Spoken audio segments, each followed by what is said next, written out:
सम्मान करती हूँ और हमेशा करती रहूँगी और सभी के अधिकार के लिए हमेशा तत्पर खड़ी रहूँगी।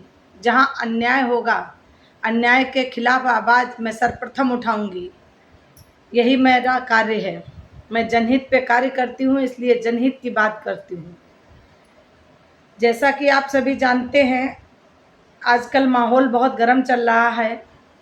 इटावा प्रकरण, कहीं यादव समाज के कथा भागवत कहने वाले ब्राह्मण समाज मारते पीटते हैं, कभी ब्राह्मण समाज को मारपीट होती है या स्कूल से निकाल दिया जाता है। ये जाति पाति की लड़ाई ये शोभनीय नहीं है, ये शोभा नहीं देती है।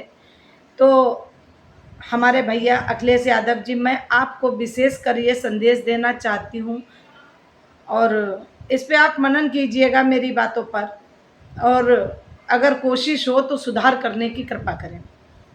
अखिलेश भाई जी, आपका मैं हमेशा सम्मान करती हूँ, लेकिन दुख इस बात का है, मैं आपका हमेशा सम्मान करती हूँ, लेकिन दुख इस बात का है कि समाजवादी पार्टी आज जाति विरोधी पार्टी बन चुकी है। उसके जिम्मेदार आप स्वयं हैं। ऐसा क्यों, ऐसा क्या हो गया है कि जो आपको जाति विरोधी पार्टी कहने लगे हैं, आज ब्राह्मण संदेश देने लगा है। हर समाज के लोग संदेश दे रहे हैं कि जातिवादी पार्टी बन गई है, जातिवादी विचारधारा हो गई है, परिवारवादी विचारधारा हो गई है। इससे काम नहीं चलने वाला है। अब सुनिए, यादव ब्राह्मण एक दूसरे का सम्मान नहीं करते। अगर यादव समाज के लोग हैं वो ब्राह्मणों का सम्मान नहीं करेंगे, और ब्राह्मण समाज के लोग हैं जो सर्व समाज का सम्मान नहीं करेंगे, तो ये चारों तरफ से दयनीय दशा है ना, गलत है, नहीं करते। एक महाभारत हो गया है। आपके इटावा क्षेत्र से ऐसा महाभारत शुरू हुआ कि पूरे भारत में एक महाभारत की शुरुआत हो गई है। ये शोभनीय नहीं है, ना ये शोभा देता है। ब्राह्मण व यादव समाज के लोगों में विशेष विरोध उत्पन्न हो गया है और इसके जिम्मेदार आप स्वयं हैं। अगर ब्राह्मण समाज में और यादव में विरोध उत्पन्न ना होता, काश अगर आपने उन भागवत कथा वाचक वालों के लिए अगर आपने सम्मान ना किया होता, अपनी पार्टी फंड से उनके लिए कुछ व्यवस्था ना की होती, तो शायद आज ये स्थिति नहीं होती जो जाति पाति की इतनी बहुत बड़ा महाभारत संग्राम शुरू हो गया। ये तो दुर्भाग्य की बात है। आप बताइए, आपके इटावा में अगर यादवों का स्कूल होगा तो क्या ब्राह्मण महिलाएं अगर वहाँ पढ़ा रही होंगी तो आप हटाने का कार्य करेंगे? एक हाल ही में मैटर आया, मैंने सोशल मीडिया के माध्यम से देखा है कि रेणु दुबे जी हैं, उनको स्कूल से हटा दिया गया। अगर ना हटती तो उनके साथ शोषण भी होता, उनके साथ बदतमीजियाँ भी की जाती। ये तो वो समय रहते ही मतलब वहाँ से हट गई, चली आई, उन्होंने कहा चली जाओ, ठीक है। तो ये जाति सिर्फ मतलब जाति पूछने पे हटा दिया जाएगा, इसके जिम्मेदार कौन है? और ऐसा आप कैसे कर सकते हैं? पहली चीज तो अखिलेश जी आप ये समझिए कि आपके गुरु कौन है। एक ब्राह्मण समाज के जो नेता थे, आपके आदरणीय थे, जनेश्वर मिश्रा जी थे, वो आपके गुरु भी, राजनीतिक गुरु वही रहे हैं आपके। ये क्यों भूल गए हो? वो भी एक ब्राह्मण समाज के थे। और गुरु का अपमान करोगे?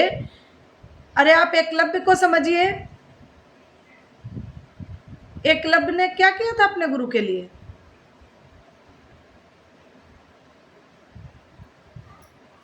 तो गुरु का अपमान करेंगे, ब्राह्मण समाज का अपमान करेंगे? बेशक मैं आपकी बहन हूँ, आपकी बहन होने के नाते मैं तो कभी जाति पात की बात ही नहीं करती हूँ कभी। अब मैं ब्राह्मण समाज से हूँ, मैं आपको राखी बांधती हूँ, लोग मुझ पर टीका टिप्पणी करते हैं, मुझे नहीं अच्छा लगता है। तो अगर मैं टीका टिप्पणी आपके लिए सह सकती हूँ तो मैं आपके लिए समझाने का भी कार्य कर सकती हूँ, क्योंकि मैं आपकी बहन हूँ। मैं नहीं चाहती हूँ कि जातिवाद विरोध की लड़ाई हो। आप ये समझिए, जनेश्वर मिश्रा जी आपके पार्टी के संस्थापक सदस्यों में से एक थे। मुलायम सिंह जी के बहुत विश्वास पात्र व्यक्ति थे और आपके गुरु थे, ठीक है। हमेशा आपका ब्राह्मणों ने सहयोग किया, लेकिन आपने ब्राह्मणों के साथ क्या किया? कभी तो आपके नेता कुछ कहते हैं कि हमें ब्राह्मणों की ज़रूरत नहीं है। एक विधायक का आपके बयान आया था, पेपर में छपा था, मैंने देखा था, मुझे ब्राह्मणों की ज़रूरत नहीं है। अरे भैया, ब्राह्मणों की ज़रूरत नहीं है तो कैसे काम चलेगा? बिना ब्राह्मणों के कोई भी राजनीतिक दल, चाहे बीजेपी हो, सपा हो, बसपा हो या अन्य कोई राजनीतिक दल हो, बिना ब्राह्मणों के पत्ता नहीं खिसक सकता है। राजनीति सिर्फ ब्राह्मण ही तय करते हैं। ये आप लोग क्यों भूल जाते हैं? आप ये समझिए 10 से 14 के बीच भूमिका है ब्राह्मणों की।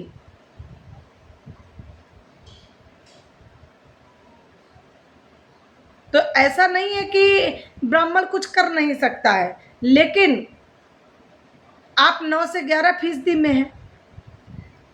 अकेले आपके करने से आप पार्टी बना लेंगे, आप मुख्यमंत्री बन जाएंगे? नहीं ना। मैं आपसे